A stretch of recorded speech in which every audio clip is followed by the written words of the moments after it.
Voici l'avion au cœur de la controverse, spécialement affrété par le gouvernement britannique pour expulser des demandeurs d'asile vers le Rwanda. Décollage prévu dans 2 heures. Malgré les actions en justice et les manifestations, des Irakiens, Iraniens et Syriens vont donc être transférés dans ce pays d'Afrique avec lequel ils n'ont aucun lien, sans possibilité de retour. Le Royaume-Uni les rejette car ils y sont entrés illégalement, notamment lors de ces traversées de la Manche, toujours plus nombreuses.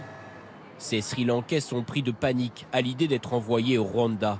Ils viennent d'arriver au Royaume-Uni et disent fuir les persécutions. Eux ne seront pas dans le premier vol, mais peut-être dans les suivants. Je ne peux plus manger, je ne dors plus, parce que je me demande quand ils vont nous envoyer au Rwanda. Je me sens vraiment mal. Je suis perdu, je ne sais pas ce qu'il va se passer. À bord de l'avion ce soir, moins d'une dizaine de migrants, tous actuellement en centre de rétention.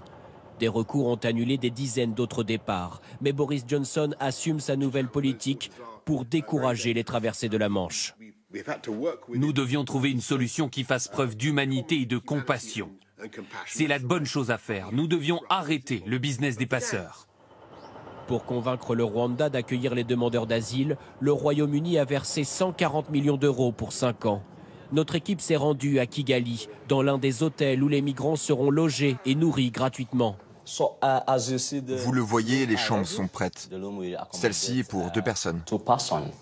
Comme les autorités locales, le directeur de l'hôtel veut mettre en avant un accueil humanitaire dans de bonnes conditions.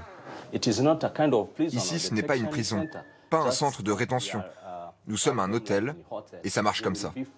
Ils seront libres de faire ce qu'ils veulent.